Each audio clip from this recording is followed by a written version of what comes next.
How is everybody doing today? Today I want to talk about Stalker 2, Heart of Chernobyl, which I recently beat, and I kind of wanted to gather my thoughts and opinions on it. People like to dunk on it a lot, not so much now as they did when it came out a little over a year ago, but I think this video could help somebody make an informed decision on whether or not they want to get invested into a game like this, given its price, its size, and scope. It's certainly a major commitment, and I'll go over that in this video as to how I think and feel about that. So I'm going to stop beating around the bush and get into my review of the game. At its core, Stalker 2 is an open world survival game. I mean, there's some horror elements, and the primary gameplay loop is centered around exploring a immersive open world that is filled to the brim with mutants, hostile NPCs, and a various assortment of things that are out to kill you. But it's a lot like any other open world survival game that you may have played. Some that come to mind would be Fallout, or I think the Metro games are fairly similar. The story follows a man named Skiff whose home is destroyed by an artifact that came from the zone, and he goes into the zone to try and obtain and analyze the artifact. And over the course of the first quest line, he gets betrayed and subsequently trapped in the zone, leading to the events of what take place throughout the story. Truth be told, the story more or less takes a backseat throughout this entire game. The game itself is really focused on the gameplay, the experience, and the atmosphere, which is a trademark of the previous 3 Stalker games. Very few games, I believe, can live up to the atmosphere of the Stalker franchise, and Heart of Chernobyl is no exception to that rule. The story itself has its interesting moments, but if you're looking for a story that's on par with Red Dead Redemption 2 or even the first Last of Us game, then this probably isn't the game for you. But if you're someone that doesn't really care too much for story and you're looking for a more gameplay-oriented experience, then this may be the game for you. Like most of the games, it follows similar trajectory to this one. It focuses heavily on inventory management, talking and forming relationships with NPCs, making choices, and siding with the factions of your choosing, which will affect your endgame result. It's also worth mentioning that there's a heavy emphasis on looting. Over the course of your playtime, you will come across various stashes, chests, or lockers scattered throughout the map. You definitely might want to consider taking the time and exploring these locations, because a lot of these locations is where you would get the best loot, in my experience. That's a pretty general overview of how the game works. There's more to it than that, but for the purposes of this video and for the sake of this review, that's about all that's necessary. To start off the review, I'll go over the things that I didn't like, most of which will be obvious if you've read the Steam reviews or seen other videos about the topic. Get out of here, Stalker. I sincerely hope you like doing a lot of running in your games. My main gripe with the game is that it's just too big for its britches, man. I mean, according to Google, the map is around 64 square kilometers, which translated into bald eagle units is just shy of 25 square miles. Once you've explored a good chunk or even a majority of the map, it doesn't make much sense to not fast travel anymore. In order to fast travel in this game, you need to find what's called a guide, which is just some dude standing around that will escort you for a price. And the bad part about that is that not every location has one. You'll have guides in your major locations like Pripyat, Yanov, even the Slag Heap, but all these little one-off locations, sometimes they don't have a guide. Like the Hunter's Hut doesn't have a guide, and some other semi-large but non-major areas just won't have one at all. So unless you want to spend the next 3 business days running to the next objective, you have to pack energy drinks in your inventory, which adds to your weight and makes it so you can't carry as much ammo or heals. And given the fact that the map is 25 square miles in size, and there's no vehicles, you're stuck on the Heel Toe Express the entire game, man. After about the 30 to 35 hour mark, it was a genuine chore to run across the map, and I think anybody with a rational sense of mind would feel the same. While I think the graphics and visuals are stunning, the size of the map is easily my biggest gripe. The last few gripes I have with the game aren't nearly as big as the map size problem, but the next one I wanted to talk about is that the game just has that classic Stalker nonsense.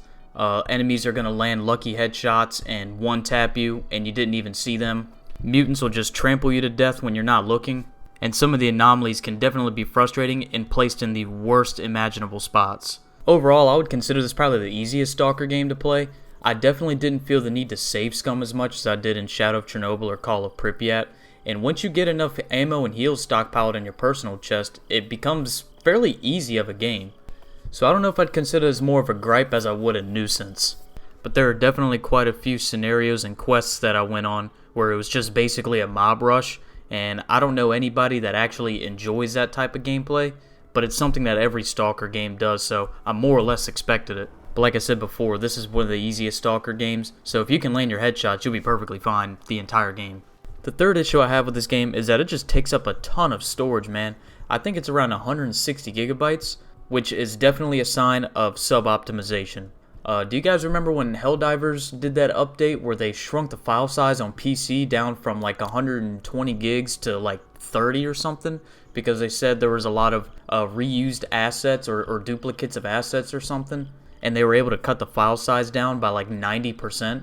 I'm not really sure why this game can't do that, considering the fact that if you look on the Steam page, it says you need an SSD to play. So if you're kind of sitting on the fence about trying this game and you're working with valuable real estate on your SSD, then you might want to take another look and see what the storage requirements would be to see if you could even fit it. And while I understand that games are getting larger and the file sizes are increasing as a result, you're not going to sit there and tell me that you can't optimize a game that's 160 gigabytes at least down to sub 100. Now, as far as Stalker 2 is concerned, I don't know if that's even possible. I'm not the one in the studio working on it, but I certainly don't see any sort of concerted effort from GSC to even try, because 160 gigs is a lot to ask out of somebody's hardware. My last issue with the game is the story itself. It starts out really interesting, and there's a lot of cool set pieces, but as you go on in the game and start playing the missions, it starts to make less and less sense the further you go, to the point where I think they could have cut the game down by like 25% and still would have gotten their point across. Now, I don't know if the length of the story is because they were trying to tie all three of the previous games together, which is exactly what they did, considering this entire game is basically a fan service to the last three. Or they're trying to get newcomers into the Stalker game to try and explain everything from the past three games, but the story itself is definitely too long. And I'd also like to mention that the ending was absolutely atrocious. It was a lot like the ending to Shadow of Chernobyl and Call of Pripyat, where it's basically just one long mob rush.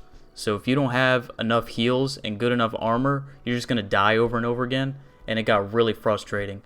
I think the ending of Stalker 2 was definitely my least favorite part of the story. Not only did the events leading up to it not make a whole lot of sense, but it was just a mob rush.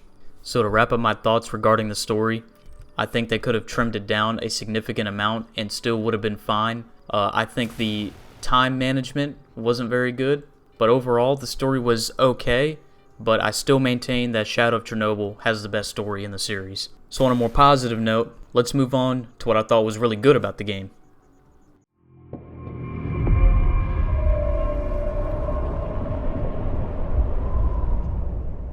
When Stalker 2 first came out, it was widely reported that it was a buggy, glitchy mess. During my playthrough, I experienced absolutely none of that.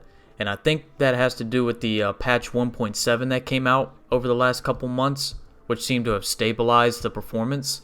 I played this game on PC using a Ryzen 7 9700X and an RTX 5070, using a mix of ultra and high settings at 1440p. Although this game is extremely GPU intensive, using a lot of VRAM, I didn't really experience any major bugs or glitches. There was a little bit of visual artifacting here and there, a couple of graphical bugs, and maybe a small handful of physics bugs. But generally speaking, 99% of the time, the performance was pretty much seamless.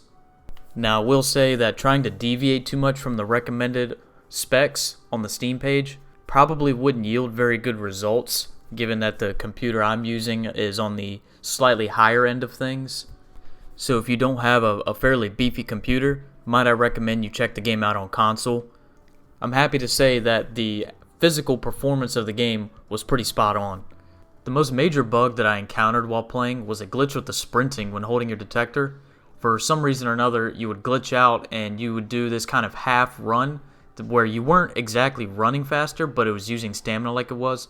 And I was able to record some of it, which I'll put on the screen right now. But that was the main bug that I encountered throughout my game, and that only happened a handful of times. Unfortunately, the only way I could resolve it was by restarting the game. But other than that, That was the most major bug I encountered. Another thing that I thought the game did really well was just the gunplay and mechanics. It was very satisfying to shoot and get headshots, use all the different weapons that you could use. I enjoyed hunting artifacts in the anomalies, and for the most part I enjoyed doing the side quests as well. I was also very impressed at the attention to detail. One thing I noticed throughout my playthrough was when you were reloading your gun, you could actually see the round feed into the chamber when you were reloading from empty, and I thought that was a very nice touch that a lot of games seem to not really pay attention to. The environment itself is very detailed, looking up at the sky, at the grass, at the trees. It seemed like the whole environment was handmade. I'm not sure if any generative AI was used in the making of this game, but if it was, I certainly couldn't tell. But then again, I do have a habit of being easily pleased, so that may have something to do with it, and I may be a little biased because I loved the previous Stalker games. One of my favorite things about the game was that it's one of the most immersive games I've ever played. I felt the same way playing Shadow of Chernobyl and Call of Pripyat. The Stalker series is really kind of known for that, and I know I kind of brushed over that in the intro to this video, but it's true, and it should be recognized. It really feels like your input doesn't matter playing the Stalker games, and to me, that's a good thing when you're trying to build a game of this type of scope and environment. Finding random bodies, notes, and PDAs around the map really gives you the feeling that things are happening around the world without your knowledge or input. And it makes you wonder what happened here. I'd like to know more about the story that just unfolded. It might even involve an NPC you talked to 15 minutes ago, just laying there dead on the ground. I also liked hanging out in the Stalker camps and just listening to the NPCs have conversations with one another, and that got to be pretty entertaining. And any veterans of the Stalker series will know exactly what I'm talking about when I tell you just how immersive the world is. It certainly wasn't bland by any means, and there is certainly a lot to like about this game.